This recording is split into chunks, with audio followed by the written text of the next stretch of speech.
This is Women Road Warriors with Shelley Johnson and Kathy Tuccaro.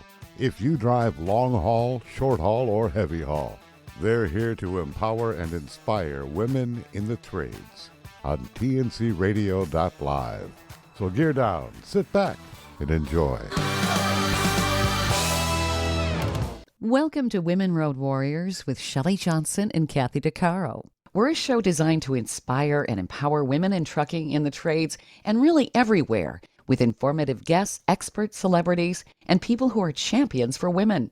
I'm Shelley, and I'm Kathy. We like to feature experts who can assist women in being the best they can be, and health is a huge topic we cover. Sleep is part of good health. Many women have trouble sleeping, women drivers especially. We decided to consult with a world-renowned expert in the topic, the sleep doctor. Dr. Michael J. Breus is considered one of the 10 most influential people in sleep. He was on the clinical advisory board of the Dr. Oz show. He's one of only 168 psychologists in the world to pass the sleep medical specialty board without going to med school. The sleep doctor has been featured on many network shows, including Oprah and Rachel Ray. Dr. Michael J. Breus is a clinical psychologist with more than 2 decades of experience in his field. He's a diplomate of the American Board of Sleep Medicine and a fellow of the American Academy of Sleep Medicine. Welcome, Dr. Breus. Thank you for being on the show with us today. Oh, thanks for having me. I'm excited to be here and talk about sleep. Yes, sleep is something a lot of people don't always have. I know. We need to fix that. Yeah, and women have some special challenges when it comes to sleep, don't they? They do indeed. There's so many different areas about sleep that we're still learning about. And to be very fair, I don't think that the sleep community has done a great job of really researching women's issues with sleep in particular. But there are some things that we're learning and some hints and tricks that I'm going to be able to divulge during our conversation today. Oh, excellent. Wonderful. Well, I guess I will give you the lead, Dr. Breus, because women drivers, obviously, they have erratic schedules. That does not help. For sure. Women have hormone issues that men don't have. If Correct. They're pregnant, they can't sleep. If they're going through perimenopause or menopause, it's just a miserable process. Where do we start? How do women get the best kind of sleep they can, especially if they have challenges with their career? So that is the right question to ask. I'd like to ask you a question before I start, though, because I want to understand a little bit more about your audience. Mm-hmm. Are most of the people who are going to be listening drivers, and when we say drivers, does that mean that they have to spend the night away from home when they drive, or are they more local drivers? Because I think I would give different pieces of advice to different types of drivers. We have a combination. Okay. And we also have women who aren't drivers that listen to our show as well. So it would be something that all women could benefit from with your knowledge.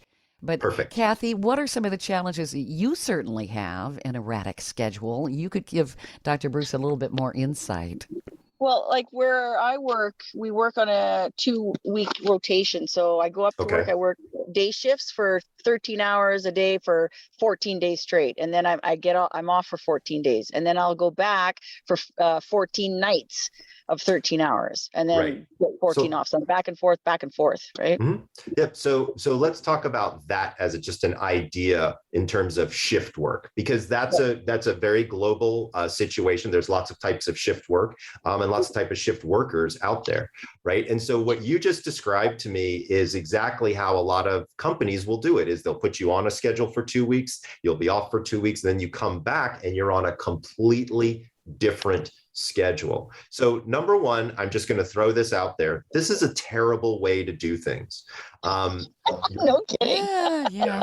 It's just awful. And your body really never adjusts appropriately. So what's interesting is my research in my third book, The Power of When I talked about these things called chronotypes, I was able to identify, genetically speaking, people who are better at night versus better in the morning. So we used to call them early birds and night owls. And now we actually have more accurate ideas surrounding them. But as an example, when I go to work with a company and they tell me that they're doing a triple shift, right? So they've got, people working 7P to 7A, all these different kind of things going on. my recommendation is always keep people on the same shift. Now, here's the problem: seniority. Nobody wants to work the night shift. And so here's what ends up happening is if you're new to the company, if you're the rookie, guess what? You're on the night shift and you ain't leaving the night shift until a senior person is off the day shift. And that doesn't usually happen very often. And so what we see happening is oftentimes people early in their careers are ending up on the night shift. So let's talk about what is that doing to your body? What is that doing to your sleep, specifically as a female? So here's the bottom line. This is terrible for your circadian rhythms. We see suicidality increase dramatically. We see depression increase dramatically. All of this, by the way, in shift workers. Now, I'm not even saying night shift versus day shift. I'm just saying shift workers in general. Just the idea of knowing that you have to switch to a different shift can certainly have some pretty big effects on your overall mood, on your motivation, and quite frankly, on your physical performance, right? So let me ask Kathy, if I might, when you come back to the new shift, right? Let's say your new shift is the night shift. You've been off for 2 weeks. There's an adjustment period that you've got to get your body used to all over again. And that's going to have some consequences. And if you don't know exactly how to adjust, my guess is that transition may be difficult. Is that the case, Kathy? It's extremely difficult. Yeah. Like I'll to give you an example. I just came back. I went to work early on overtime, so I did 4 extra shifts. So I just did 18 shifts of 13-hour nights, and I landed yesterday. I was up for 26 hours because as soon as we're done our work rotation, we fly out of there. We take a bus ride and a plane ride, and then I'm up to try so I can sleep that night. Well, I got to stay up all day, so I was up for 26 hours. And by the time I finally fell asleep yesterday afternoon, it was 4 o'clock. Well, by 9 o'clock, I'm up. I'm hungry, so I go right to the fridge. I'm back to sleep. I'm awake at 1. I'm awake at 3. I'm awake at 5. And like today, I feel rough. I feel like I got run over. Yeah, and honestly, you did. You got run over. Like, let's just be very clear about that. I also wanted to highlight a couple other things that you mentioned, Kathy, that I think are important. Is during this sleep deprived kind of haze that you're going through, you said, I woke up in the middle of my sleep and I got hungry, so I had to eat, right? This is I think it's more devour than whatever I incite. So that's the point I wanted to make is you're not eating, you're literally devouring. And here's why. When your body is sleep deprived, in my second book, The Sleep Doctor's Diet, Lose Weight Through Better Sleep, what we discovered quite easily is that sleep deprivation makes it almost impossible to lose weight. Almost impossible. In fact, what we've also discovered is it increases, the more sleep deprived you are, the more your cravings increase for high fat, high carbohydrate foods. So here's what happens. You wake up, you went to bed at 4, you wake up at 9, it's not the right time for you to eat dinner. I don't know what if your family's already eaten or what have you, but you walk into the kitchen and you're famished. So what do? You grab the stuff that's the most tasty, right? I know what happens. And you just chow frickin' down, right? Yep. Yeah. And here's the part that nobody is talking about. If you are just before your period or just after your period, there's even more consequences, right? Oh, there would be. Yes. Yeah, that's right. So once again, people are not taking all this into account. So number one, I want to give all of the listeners a few resources where they can start to learn more about shift work and learn more about sleep deprivation. So number one is my website, thesleepdoctor.com. We have a lot of information about sleep deprivation in general. I want to be clear, though, I'm not a shift work specialist. I have a few articles on shift work, but if you really want to learn more, there's a great company. I have no affiliation with them, but I've sent many people there. It's called circadian.com, CIRCADIAN, circadian.com. They have lots of free advice that they can give people, downloadable stuff, things like that can be super duper valuable. So that's one area is people can get more information at circadian.com. The other thing is there's an app. All right. Now, I'm going to tell you this. I'm an investor in this app, so I'm disclosing that right away, but it's called Time Shifter, TIMESHIFTER. And what's interesting about Time Shifter is that it actually takes all of this into account for you. So in fact, it looks at all of those different things, and it can actually give you a schedule by which to work. So getting back to the idea of shift work, and what we're talking about here for many of these ladies is, number one, there are some solutions and some tools out there. Check out circadian.com, check out Time Shifter, check out the Sleep Doctor. But the big issue isn't just the shift work, it's the sleep deprivation. So here's the thing that I don't think anybody is talking about. And I'm going to sound a little sexist when I say this, but I want to be clear about one thing. Women have it much tougher than men. Women are doing much more than men, generally speaking, especially if you take into account duties around the house, chores, things of that nature. A lot of times guys are really going to work, coming home, eating, going to bed, watching TV. They don't have, while I get it, some guys have got some of those responsibilities. A lot of times, unfortunately, these responsibilities fall onto the women's side of things, which means they get even less sleep because they're taking care of everybody in the house, including themselves, and they're a shift worker. So we really need a lot of the listeners, the women who are listening and the men who might be listening, to say, hold on a second, like, you've got to be able to take care of yourself. Because it's like, you know, when you're in the airplane and the oxygen mask comes out, right? Like, if you don't put that mask on yourself, I got news for you. It's not going to work very well in the long run. Right. Yes, it's true. Yeah. And women have a tendency not to take care of themselves. They are always taking care of other people.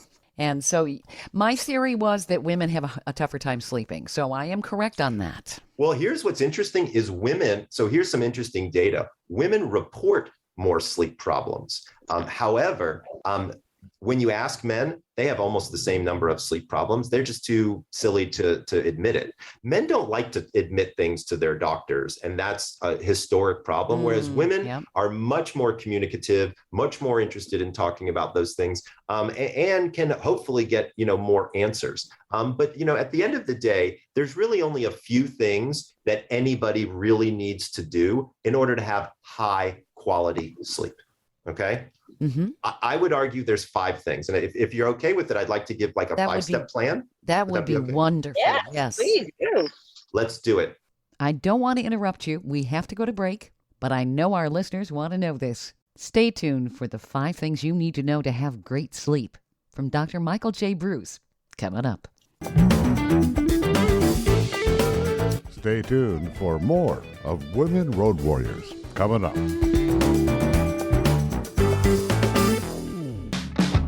Trucking Moves America Forward, or TMAF, is building a positive image of trucking by telling the story of the hardworking drivers and industry professionals who support the industry. And you can be a part of it. Learn more about TMAF and how you can join and be a part of the industry movement working to build a strong image of trucking by visiting TMAF's website at truckingmovesamerica.com.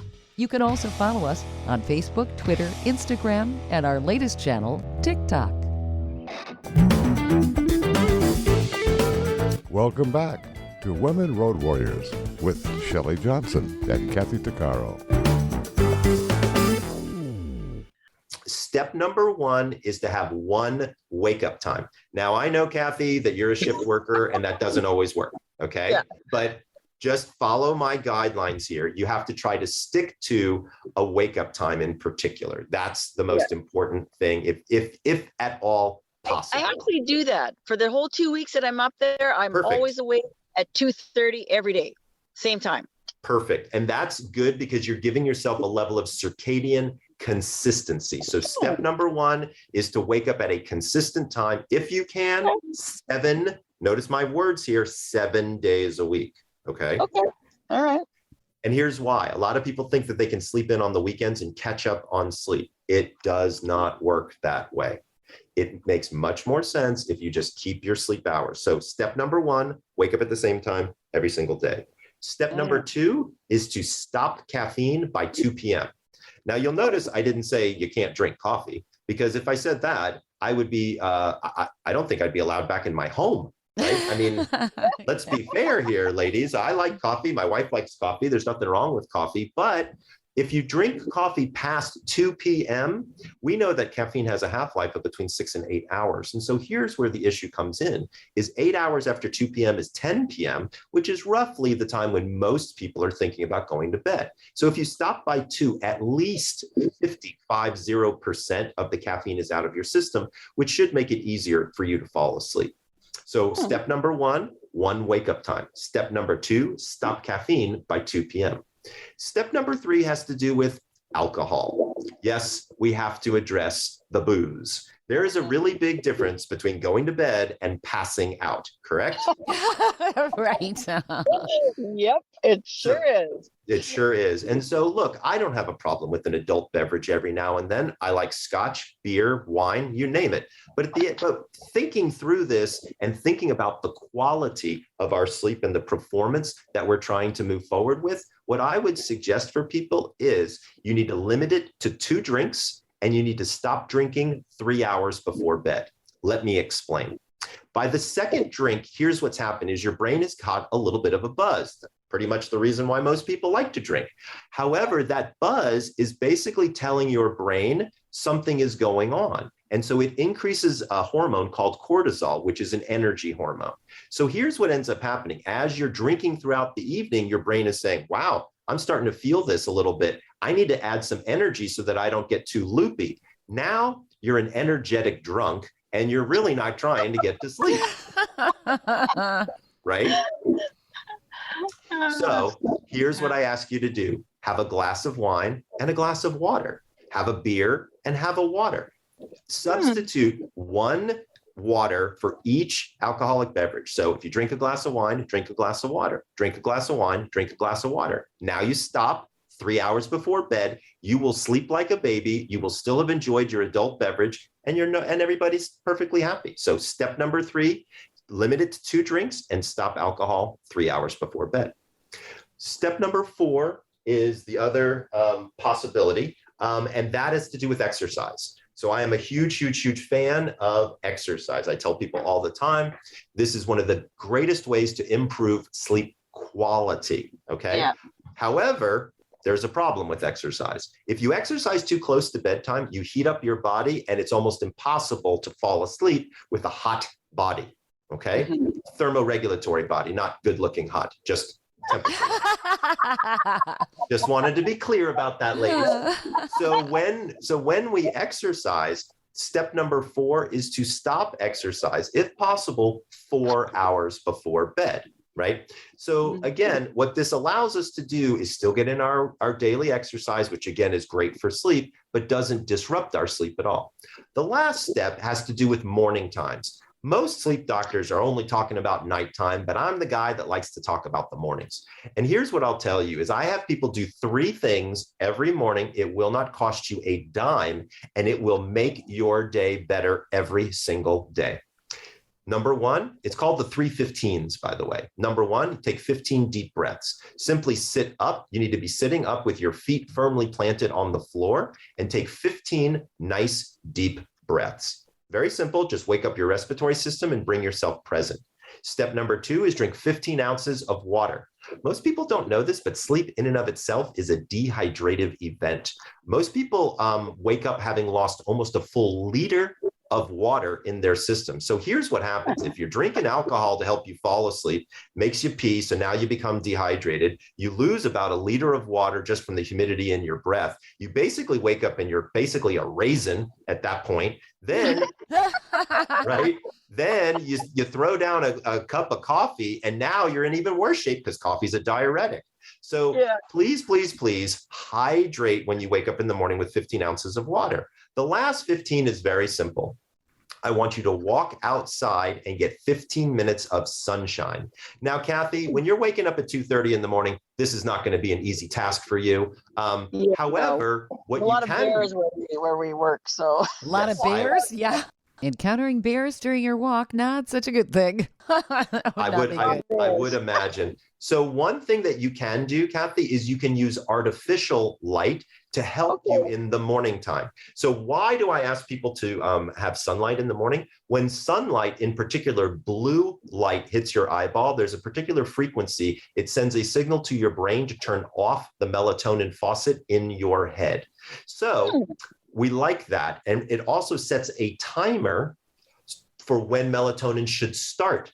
So once again, this is another reason why we must wake up at the same time every single day. Because if we wake up at 6:30, 5 days a week, and then we decide on Saturday to wake up at 9, our brain doesn't know how to tell time, but it will start our melatonin 3 hours later than it normally would have during the week time. And that's what throws off your sleep. So this is why Mondays suck. Okay? Because you stay up late on Friday, sleep in on Saturday, stay up late on Saturday, sleep in on Sunday. What do you think your brain wants to do on Monday? Sleep. Sleep in. That's right.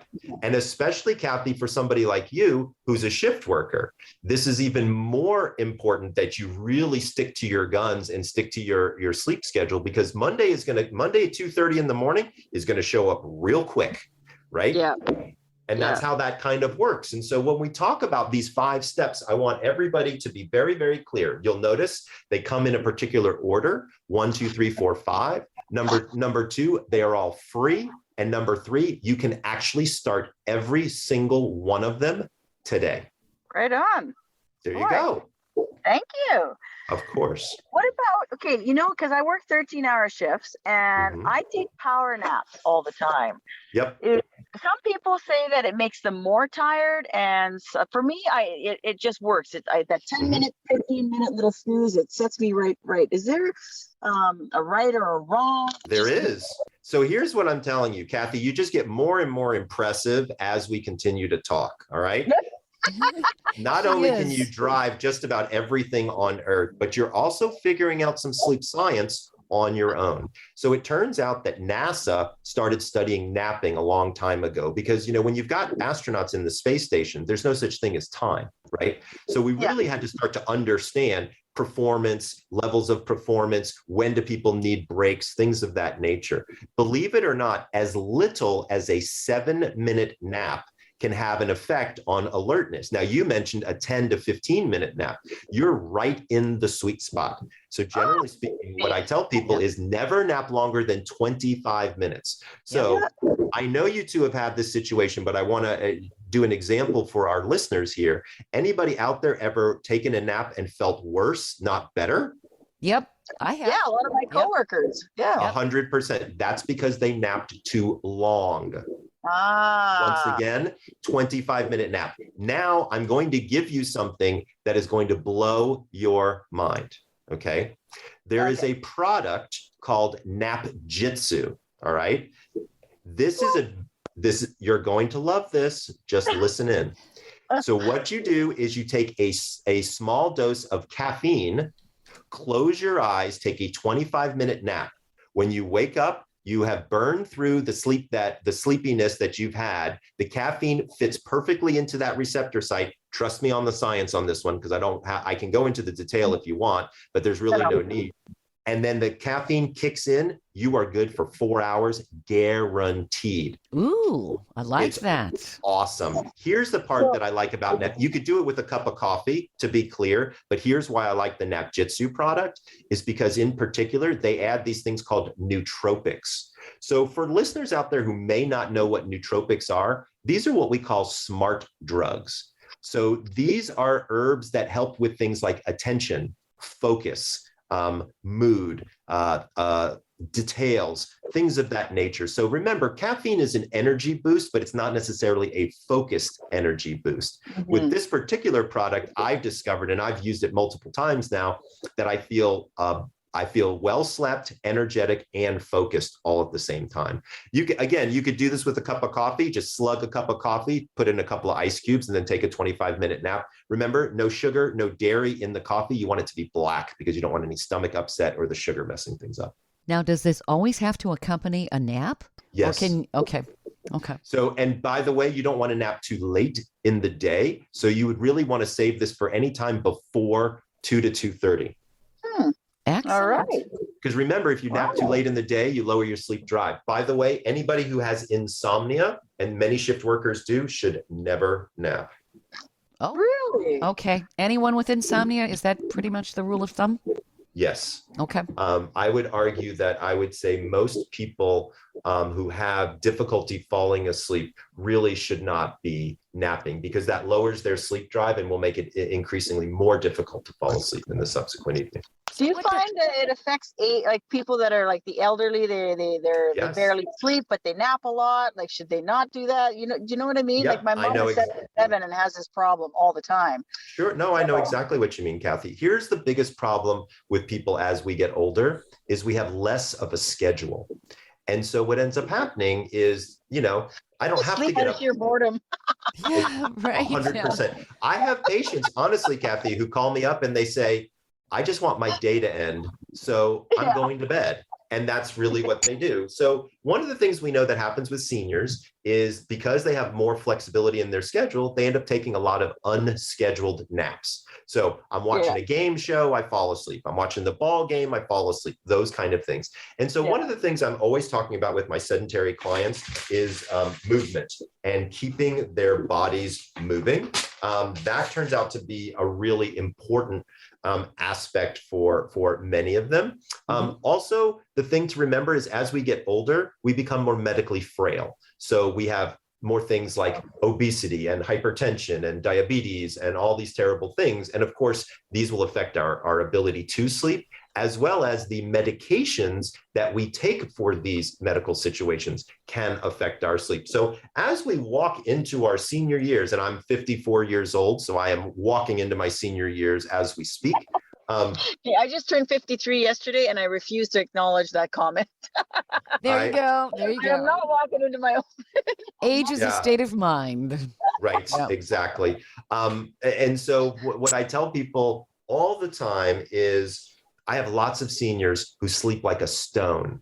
You just need to stay disciplined and be thoughtful, right? Don't drink a cup of coffee at 4 o'clock in the afternoon just because you want to, right? Like, you just have to be thoughtful.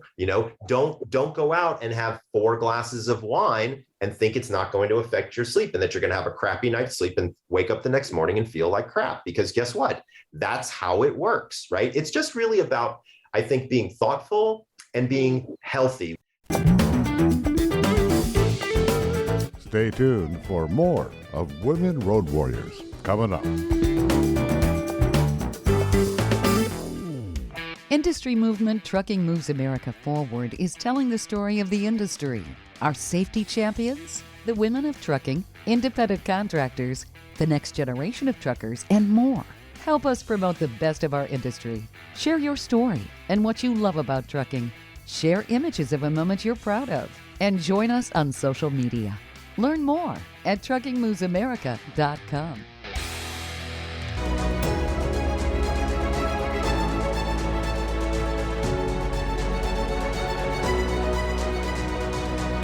Kathy Tuccaro is nothing short of amazing.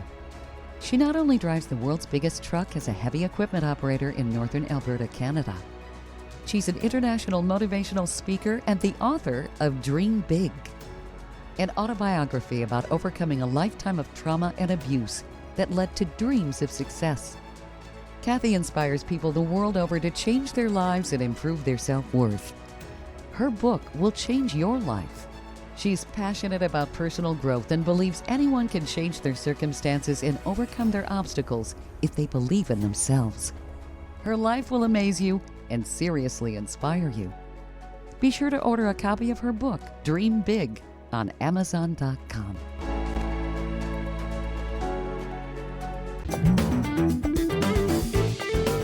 Welcome back to Women Road Warriors with Shelley Johnson and Kathy Tuccaro. One of the things I've learned, and I don't know if you guys have ever espoused to this, but one of the things I try to say inside my head before I do something or eat something or participate in an activity is I say to myself, would a healthy person do this? That's a good Right. perspective and a good question. Yeah. Right? I just asked myself that simple question. Like when I'm reaching into the freezer to get the Haagen-Dazs, then I say to myself, because my wife is rail thin, she can eat whatever she wants, whenever she wants. I am not. And so I'm always kind of on the lookout. And I say to myself, would a healthy person do this? And it's enough of a stop to be able to place it back and say, you know what? I don't need to have an ice cream right now, type of thing.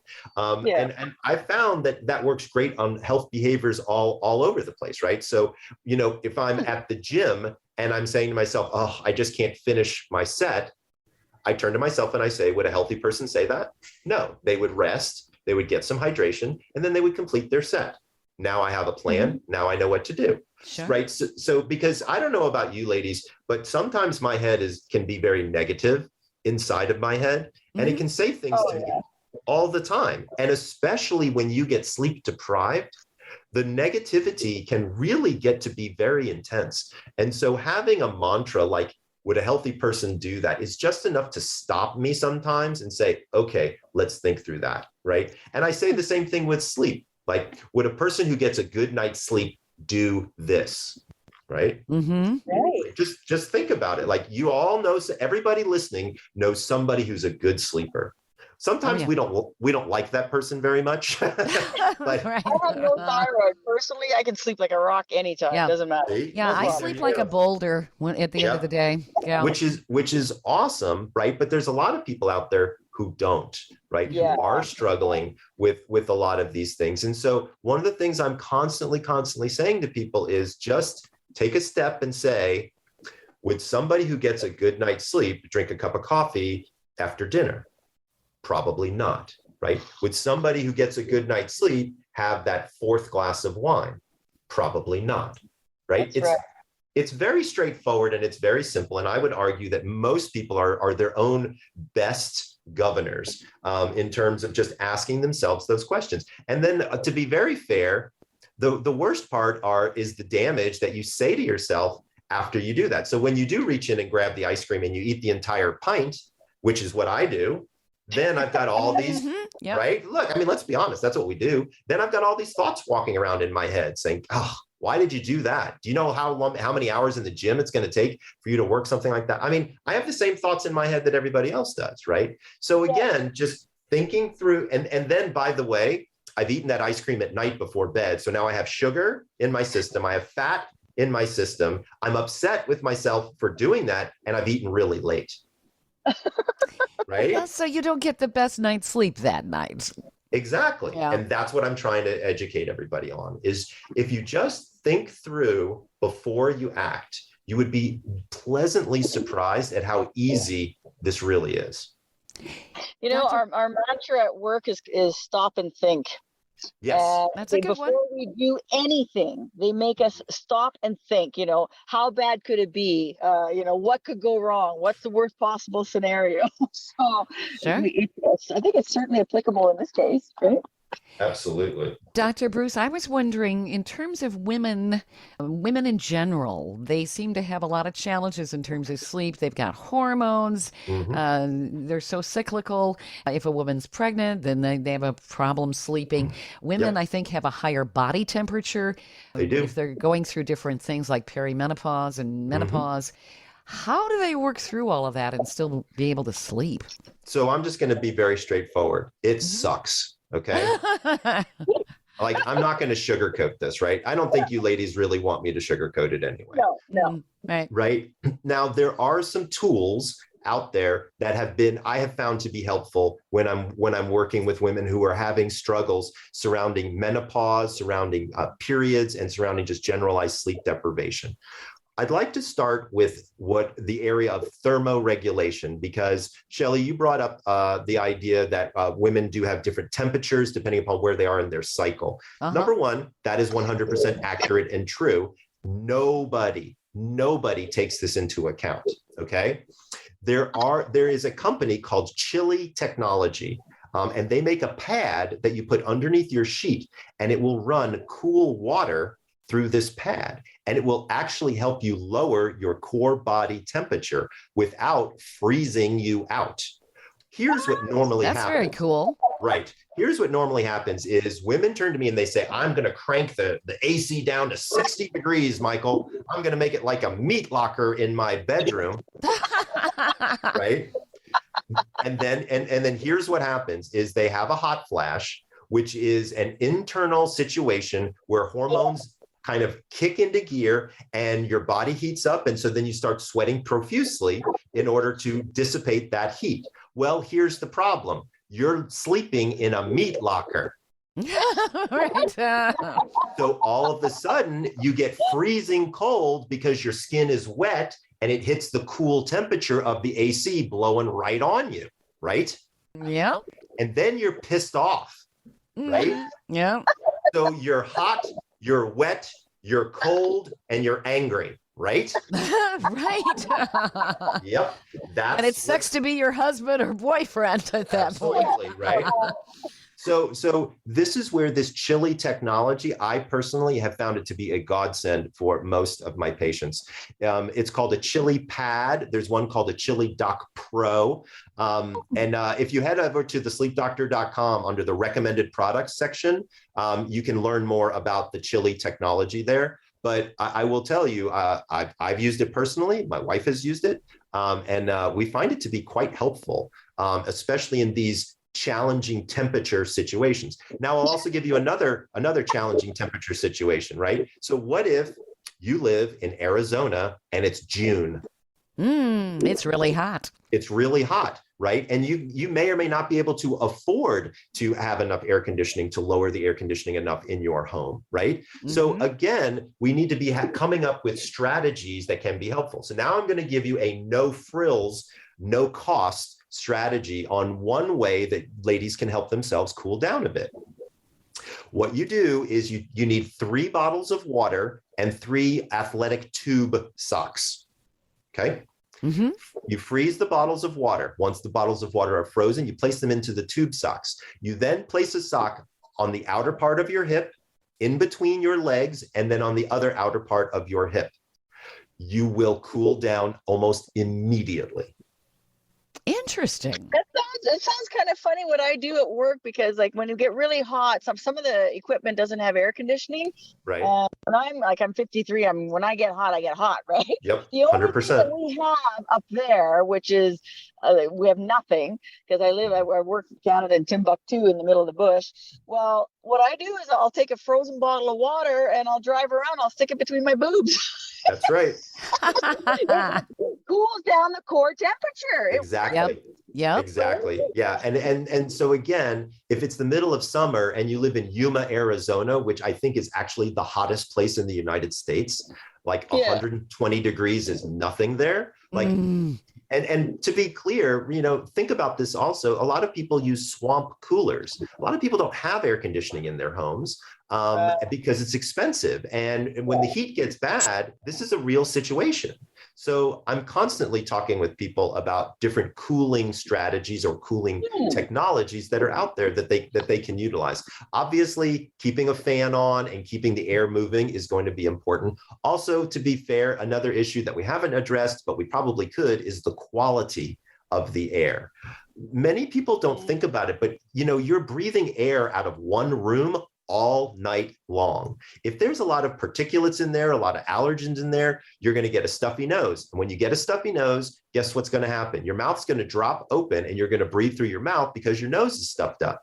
Yeah. To be clear, your mouth was not meant for breathing. Your mouth was meant for talking and eating, not breathing. Yeah. Mm-hmm. Yeah. And so what ends up happening is you have cold, unfiltered air going straight into your lungs. Your lungs don't like that. And then you will either cough or your lungs will become restricted. If you have any weight on you, this is a situation that could eventually lead to snoring and sleep apnea. Okay. Now, yes, right. I wanted to talk about that. Yes. I know you do, Kathy, because you're a driver and you operate heavy equipment. And this is one of the biggest sleep disorders that affects drivers of heavy equipment, which is sleep apnea. We have to go to break here. We'll be back with more about what you need to know about sleep apnea coming up. Stay tuned for more of Women Road Warriors coming up.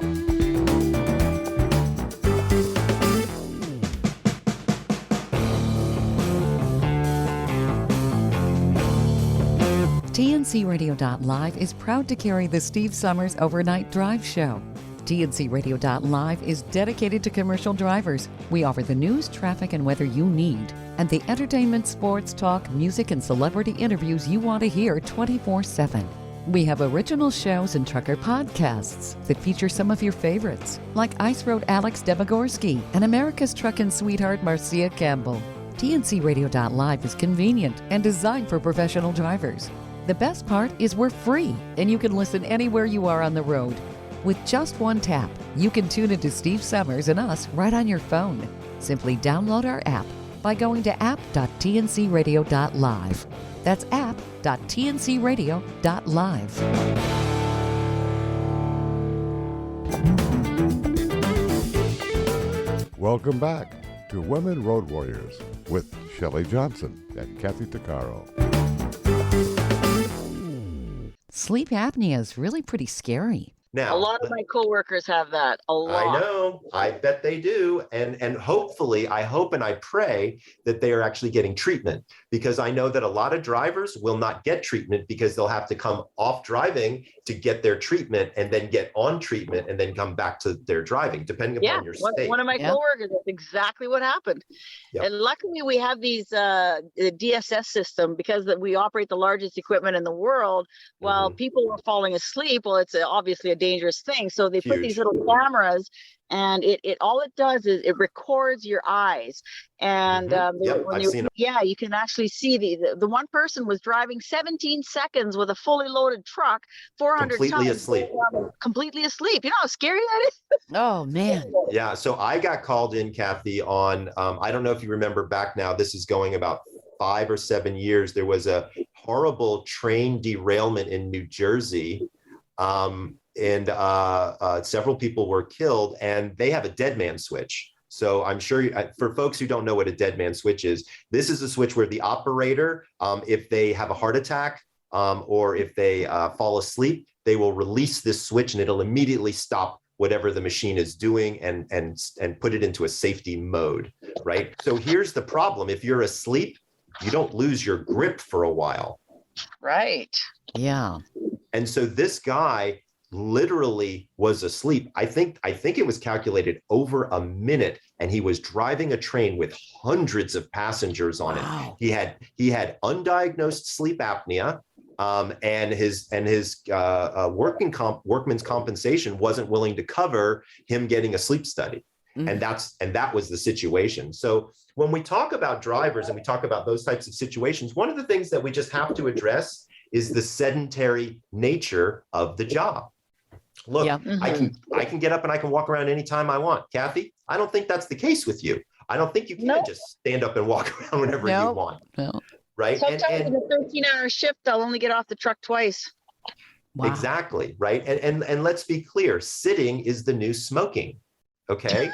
It is, ladies. Inactivity does more harm to your body almost than smoking does at this point, like for real, right? And so when we're talking about people who are drivers or operators, equipment operators, or just ladies who are out there, we really need to start to think through this as an idea. I love that. Sitting is the new smoking. May I use that? Please do.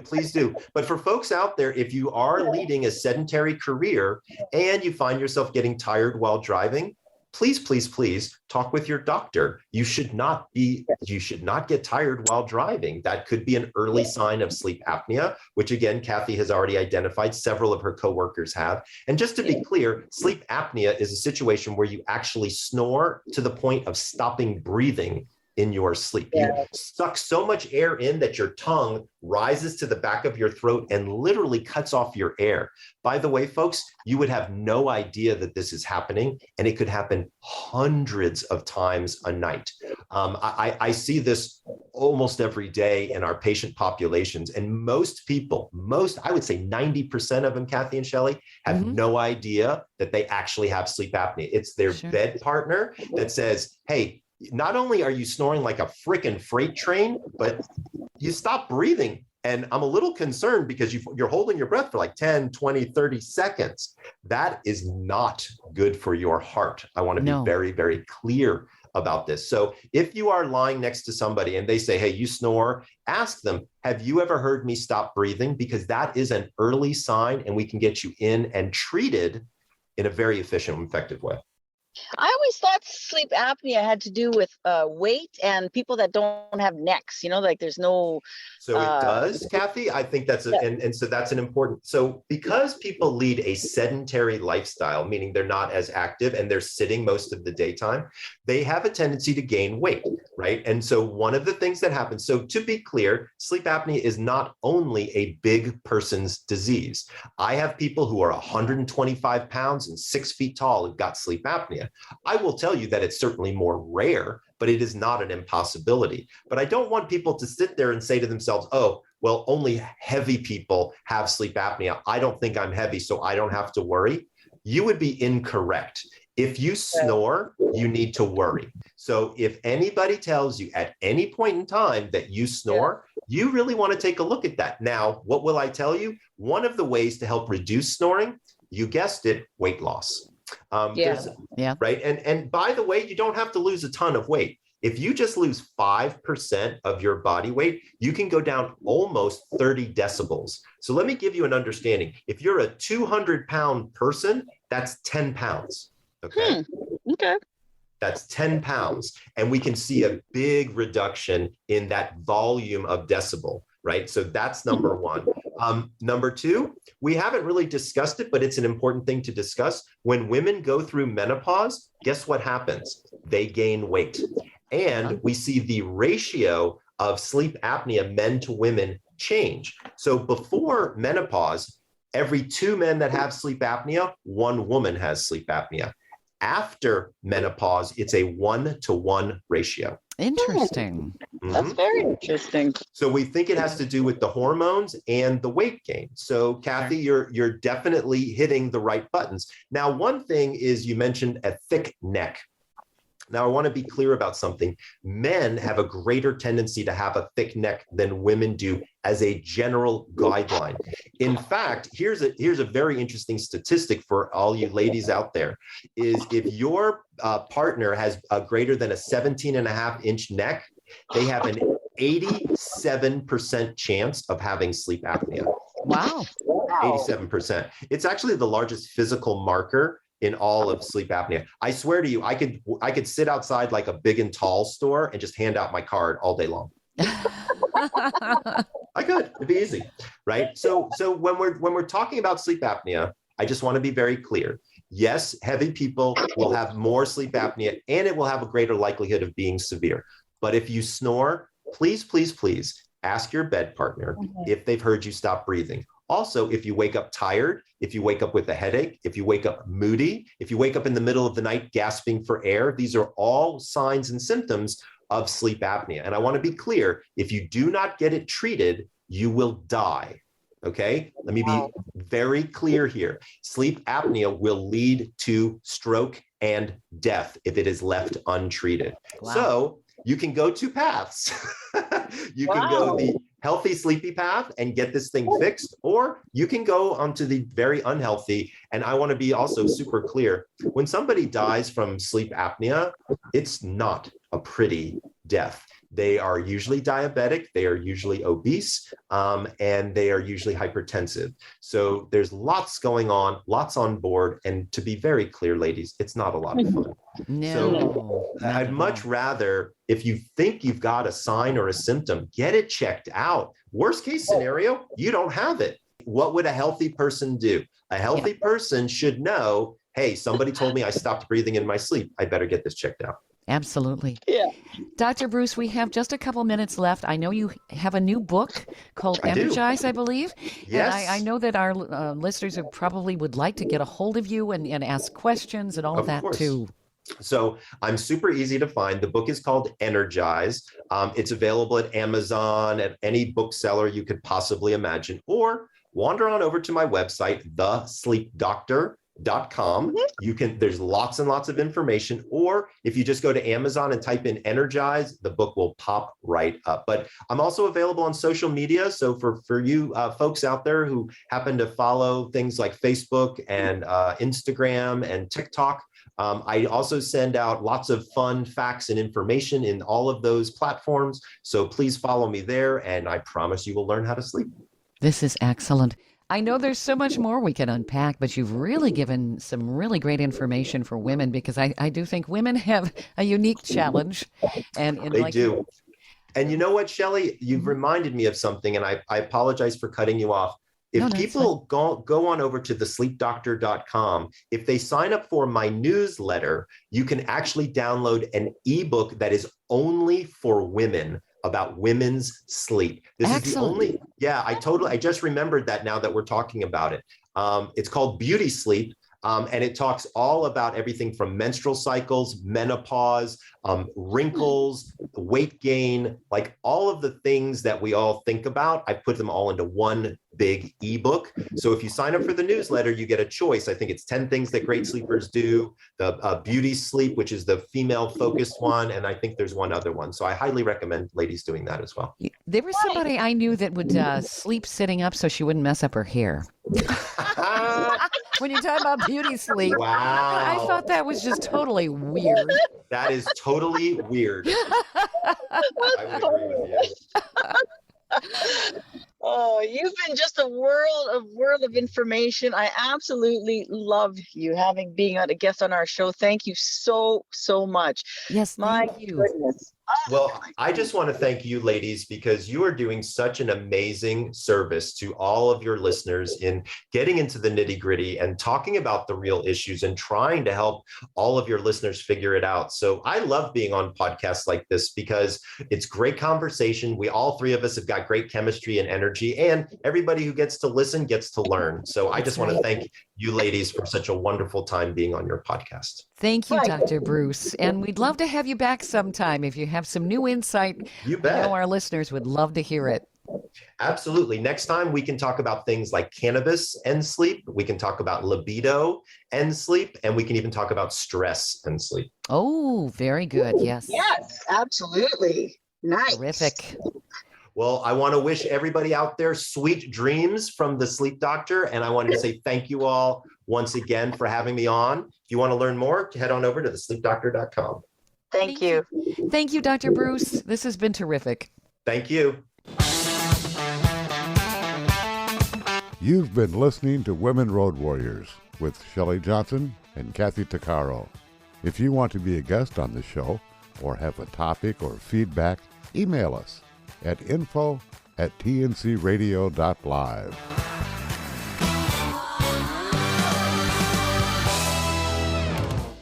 Thank you for listening to another great interview on tncradio.live. All of the material you hear on tncradio.live on our website, our broadcasts, or our podcasts are copyrighted. There can be no distribution without the express consent of tncradio.live and its partners.